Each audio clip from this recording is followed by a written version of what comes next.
بسم الله الرحمن الرحيم. اللهم صل وسلم على سيدنا محمد وآله وأصحابه أجمعين. تعالوا يا حبايبي هنشوف النهاردة هنعمل ايه بقشر السفندي. لو كان عندك قشر سفندي اوعي ترميه، هنجيبه هنعمل بيه اختراع النهاردة هيخلي لك الحاجات اللي انت عايزة بقى مستعدة بقى لشهر رمضان وعايزة تنضفي، هتنضفي بيه هيبقى معاكي أحلى أحلى أحلى منظف. هتنظفي بيه كل حاجات اللي في المطبخ، في الأرضيات، في كل حاجة هتخلّي لِك الحاجة فُلّة، فُلّة كده، سواء الكوبايات أو البوتاجاز أو حتى الحوائط والأرضيات والستانلس وكل حاجة مستعدية بقى للشهر الكريم. كل سنة وأنتم طيبين. تعالوا بقى نعمل بقشر السفنج ده اختراع. إحنا هنا معانا، أنا كنت محوّشة هنا قشر السفنج، أي سفنج بنجيبه أو حاجة بنجيبها ب ما بارميهوش. بُصّوا باستعمله في لمّا تشوفوا بقى أنا باحوّشه في كيس كده وأحطه في الفريزر. العيال بيقعدوا يضحكوا عليّا، ليه؟ بيقولوا أنتم هتعملوا بيه إيه؟ قُلت لهم ده كنز مش هارميه. جِبنا هنا الخلاط، بعد ما طلّعته بقى من الفريزر شوية كده، وكان عندي برضه شوية تانيين في كيس ما كانوش في الفريزر، جِبته كلّه جمّعته على بعضه وجِبته ضربناه في الخلاط، وباصفّي كل ما أضرب شوية أصفّوهم كده مع نصفّيهم، لازم نصفّيها عشان بيبقى طالع فيه حاجات يعني مش مضروبة أوي، فإحنا عايزين الخلطة بتاعتنا تبقى ناعمة كده وحلوة.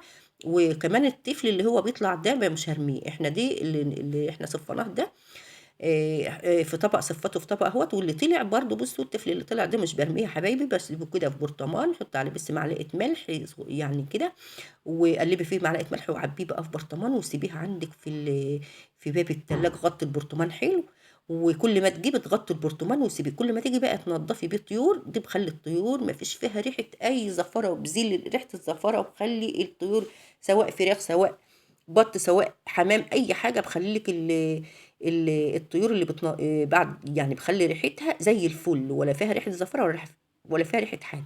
قشر السفند ده كنز يا حبايبي ما ترموهوش. أنا جِبت هنا بعد ما صفّيته ضربت كده قلّبته يعني، وجِبت هنا معلقتين ممسوحين كده بيكربوناتو الصوديوم اللي هو الكربوناتو، وهانزل به إيه هانزل بمعلقتين كده في القشر السفند بتاعنا اللي صفّيناه.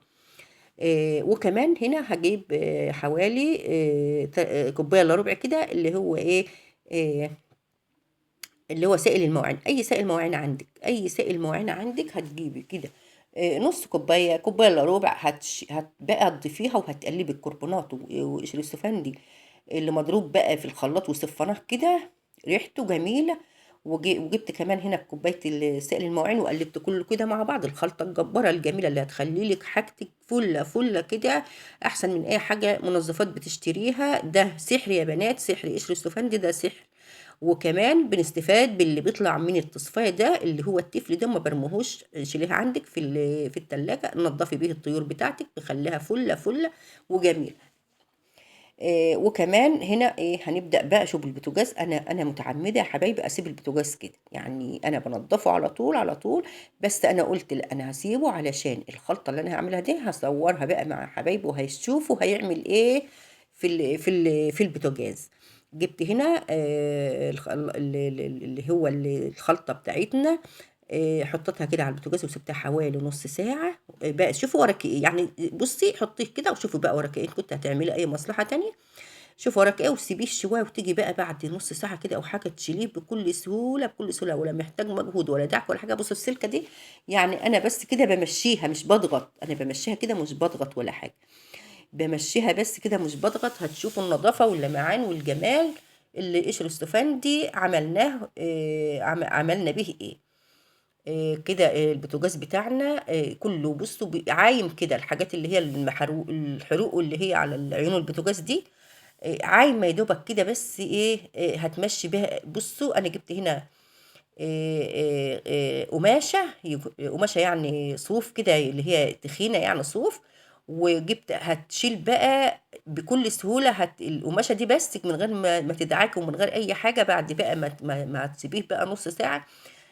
هتجيبي القماشة هتخلّيه لِك فُل الفُل كده، السلك بس أنا بُصّوا أنا باجيب السلك ده لإيه، علشان إيه، القماشة بيبقى فيه لسه حاجات إيه، يعني إيه، مش عايمة أوي زي إيه، السلكة بس يا دوبك بامشّيها وبعدين بقى القماشه بقى بجيبها الاخر كده تشيل كل اللي على البوتاجاز ده، يعني ولا مجهود ولا دعك ولا اي حاجه، يعني دوبك بس كده بمشي ايدي بحته السلكه تحتها كده، والله ما بدعك يا بنات.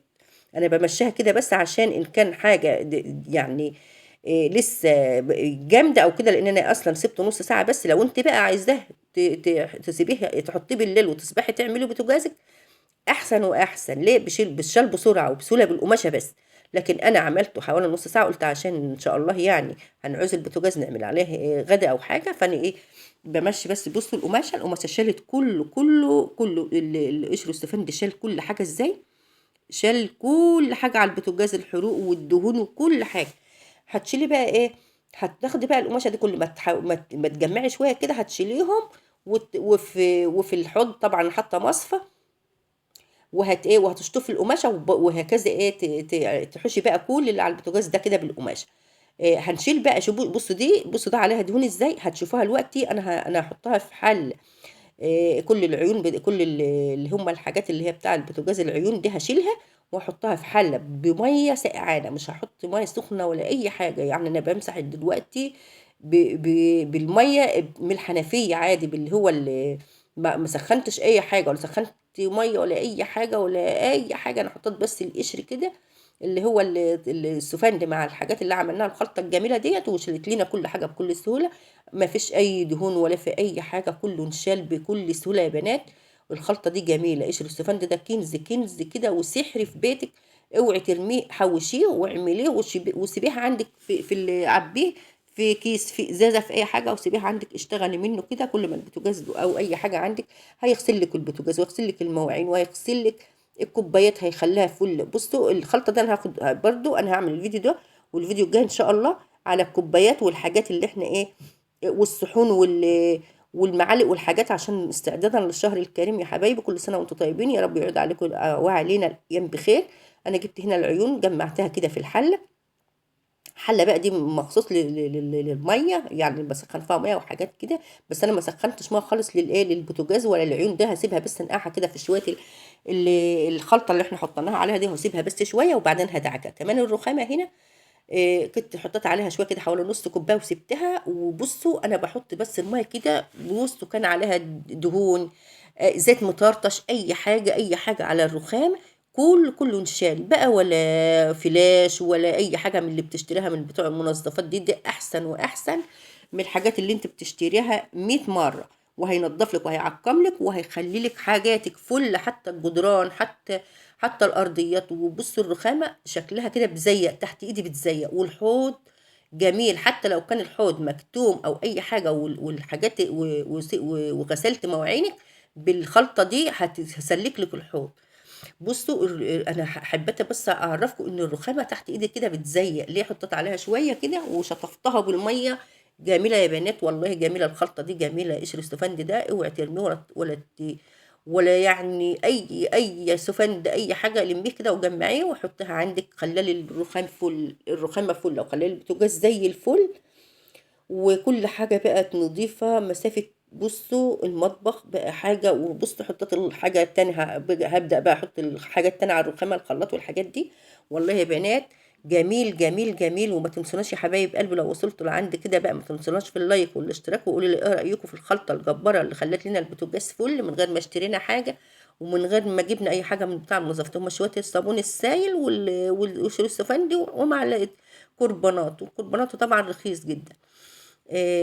بصوا انا بدأت بقى احط بقى الحاجة كده على البوتاجاز. والرخامة بقت فل زي ما انتم شايفين. استعدي بقى التنظيفات بقى، عقمي حاجتك وبيتك ومواعينك وكل حاجة. ان شاء الله يا رب كده يعود عليكم الايام بخير وعلى كل امه محمد اجمعين. بصوا بقى انا حطيت هنا بقى ارضيه المطبخ. انا كده بقى شطبت الغسيل البوتاجاز والرخامه والحوض وكله. وجت بقى الارضيه بقى، انا الميه بقى اللي نزلت من على الرخامه بقى حطيت كمان شويه مع شويه برسيل كده من الجل. ولا جبت اي حاجه، شويه برسيل جل وشويه خلطة من اللي عملناها كده في شوية مية في الأرضية، وخلت لنا الأرضية جميلة جميلة. وبصوا والشرشوبه اللي احنا بقى، ودي الشرشوبه يا حبايبي اللي احنا عملناها كده مع بعض، بقول لكم سحر الشرشوبه دي جميله، عملناها على ايدينا جميله.